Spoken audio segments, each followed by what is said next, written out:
My feeling with the Maestro 3 is that the handling is, it does feel at home in terms of like the Maestro, even the 1 and the 2. They just have that, it has that really nice, playful, agile handling. It's really responsive and agile, turns really nice. It's great for turning into thermals and things like that.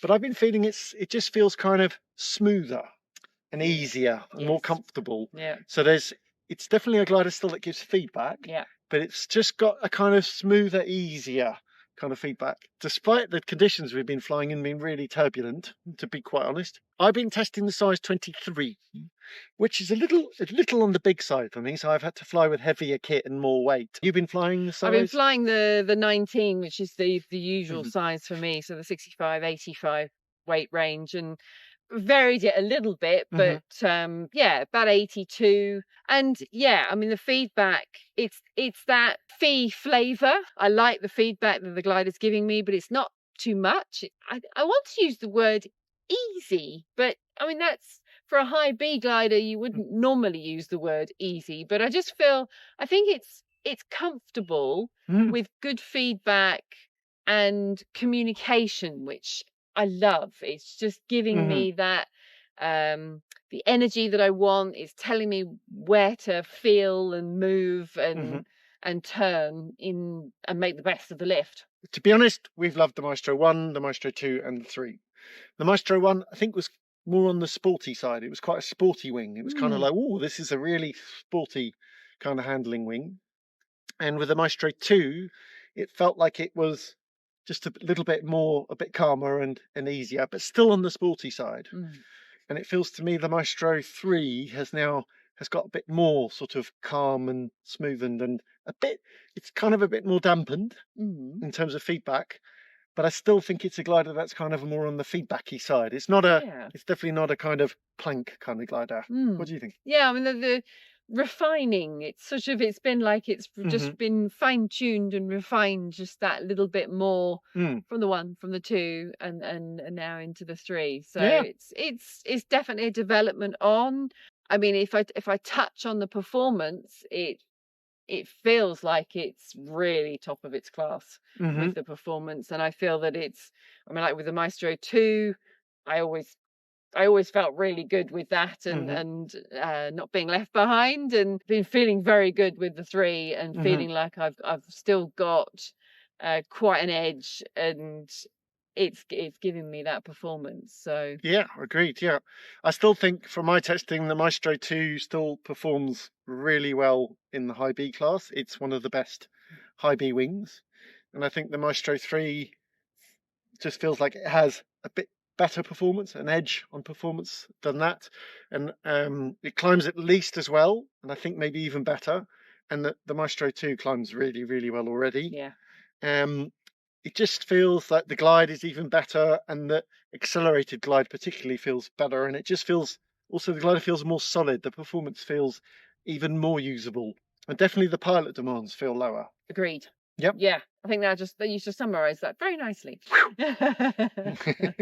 What about on the ground on launch? How have you found it for launching? All the times I've launched in a slightly different conditions, had no difficulties. So it's always been it's actually on the easier side. Building the wall, the getting started with it all. It wants to fly. It wants to get it's got a beautiful curve right the way through. It's super clean on the leading it really edge. Does, yeah. It seems noticeably more clean than perhaps some of the other wings I've been flying recently, but it's just I've got this super clean wall and that sort of feeling of like, right, it's ready, wants to fly. But I also noticed it wasn't doing, although the glider, we touched on the fact that we thought the glider was feeling a bit or behaving a bit like a light version, and we're obviously flying just because it was really easy to inflate the wall and build it and bring it up even in a light breeze. Yes, and but not having that tendency that some light gliders have, where the trailing edge is then kind of rolling up, and you're like, ah. So no, it kind of sits there, wants to fly, it's ready for you, but it's like that. The leading edge is like. Poof. So yeah, do you think with the Maestro series, it's for pilots who really like a glider that gives them feeling and feedback and handling. They're prioritizing that aspect. Yeah. It's kind of a little bit more of a touchy-feely glider.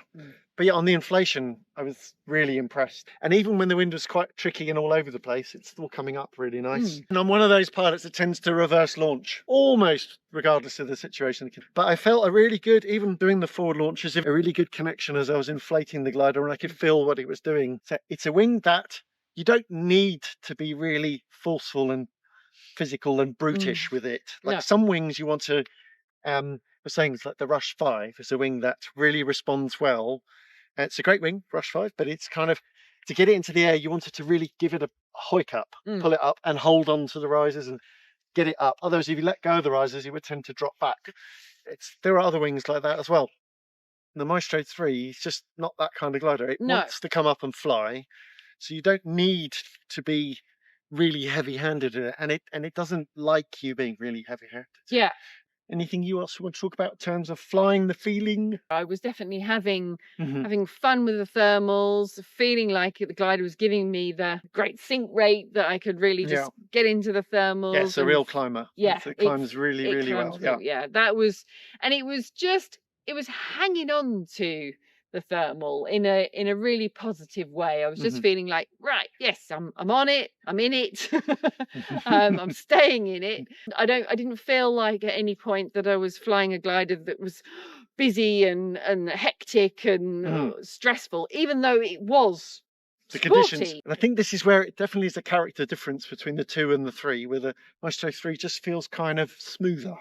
Yeah, calmer, cutting in. Yeah, and the Maestro 2 would move around a bit more and sort of move a bit more, and I think the Maestro 1 a bit more again. Yeah, I think with the Maestro 3, the stall point feels very obvious, and it's really clear where it's stalling. It's not a sudden, sharp, snappy stall, but the pressure's not like really high. It's not one of these really high pressure kind of stalls, so it does require a little bit of finesse, but I think for the class, it's really good.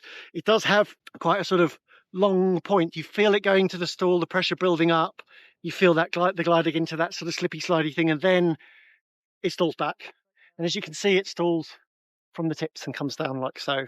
And I did get the opportunity to use big ears and speedbar and things like that. Speedbar I felt confident with it. It gave me a good extra bit of speed. I'm not going to quote numbers. I felt good. I was in a position where I was further back on the hill, and I did want to push out front, and it aided me really nicely to do that. And the wing felt good and solid with the speed bar. I felt like, yep, I'm making good penetration into wind. Using the bar quite a lot. I've really tried testing it quite a bit, and it feels very good. The pressure's kind of a bit firm. It's on the firmer side, but it's got a very good direct feel and very usable and really, really good. And the glider is definitely feels more solid than the 2. It feels really solid, fully accelerated, very quick for the class, and very good glide. Yeah, very efficient and very usable. So yeah. And then later I had also done some big ears, and they come in very easily, pop out nicely. Yeah, very stable. Yeah, they're really, really nice in, very stable. One of the best gliders like that. They tend to stay in and be slow to come out, so they're not sort of, it actually makes it nice to hold. It's not like you're not holding and they're like fighting with you. Yeah, they come in, you can hold them nicely, you let go, they tend to stay in and very slowly come out. Then you just give them a pump and they come out really nicely. So, but very stable. Also, the glider stayed stable. Some gliders tend to get rolly, so it was very usable. Yeah. So with the Maestro 3, it's got some new things compared to the 2, isn't it? So one is the new risers, the R14 risers, R14. Which effectively replaced the R07 risers. Yes. Well, let's talk about those first of all. Yeah, quite noticeable actually. And it's what I always found when I was going on and off different gliders and coming back to the Maestro 2. With the R07 risers. With the R07 risers. I always noticed I felt like I was suddenly having to reach for the sky to get the brake handles and get the risers and everything. Because the R07 risers are about 6 centimetres longer than other risers. And it's quite noticeable when you are chopping and changing. And as soon as I've flown the glider again for the day, it's like I don't even think about it anymore. But it's just that initial kind of, okay, everything's up here. It just feels like it's yeah, you are just having to put your hands a bit higher, aren't they? Yeah. So didn't have that at all with the Maestro 3. So the new risers, shorter, more, which is just say more traditional, I don't know, but they're actually very nice quality. We've got the main A riser, nice sort of thickness, 14 mil. And then the split A actually this is a tiny bit thinner again, which is nice. And it comes it's got the BC bridge, just a soft integrated into between the B and the C risers. And using that's really nice. You know, it's built into it. It's just fine. It's there, and it's just very comfortable. So that we haven't yet tested it with we haven't fitted the handles on the sticks. Sounds like they may be coming in the future with those already fitted. That's possible. Yeah, at the moment, the ones we've got, they just had the BC bridge without the C handles, the sticks fitted. Yeah. Yeah. Seems to me that the R14 risers, the new risers, seem to have all the advantages of the R07 risers, which I really liked, but I've got long arms, so and I'm used to adapting to things a lot. So we did have some comments from pilots, particularly ones who were shorter and with shorter arms, that they found having those long risers is a bit of an issue for them. So I think it's really good with their new risers that they are a normal length, and really in summary they feel like they've got all the advantages but are even nicer to handle. And I think it's great that they've got the BC bridge integrated. Yeah. So you have that, because if you've got the sticks, which are, if you're using them a lot, then the handles, the sticks on there are good if you're on the bar and using them a lot. But on the ground, they catch your lines more and stuff like that. So some pilots prefer not to have them. Yeah. So it's great. You've got both, really. Yeah, so option to add or remove. Yeah. Oh, and the other new thing about the Maestro 3, and I think apart from, most PHI gliders tend to have nylon rods inside the wing. And so the Maestro 3, new compared to the 2, has nitinol rods. Now, a thing with nitinol rods is because they're wire and so taut that they can wear holes in the leading edge. And Hannes Papesh, the designer, has had an innovative idea to put light neoprene padding around the nitinol rods. So as well as end caps on the ends, they've got padding along there, and it's very light. It doesn't add a lot of weight to the wing. And so just having a look at it, it looks very neatly done. I think it's a really great solution, because nitinol, that's the one weakness of it, especially on the leading edge part. And that's where you check out with lots of service centres. Quite often they're having to put patches on the leading edge where people have dragged the gliders about. So is the Maestro 3 your next wing? Yes, indeed. It's one you should be considering, one thinks. Well, so far we're really, really impressed with the Maestro 3. It feels very, very sorted, both on the ground and in the air. The performance is awesome. It's really, really good. Yeah, just feels really good all around. And I think it's a really good all-rounder, because I've flown it with really weak, light thermals, and it still climbs really well, and it still handles really strong stuff too, which is really good. And I think just that smoother, calmer feeling, which is nice. Yeah.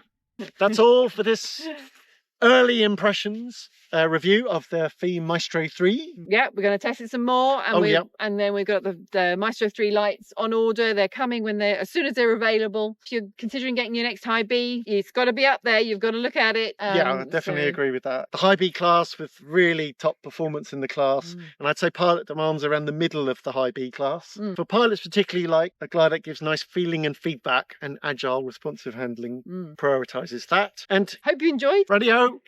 Cheers, bye-bye. See you in the next video.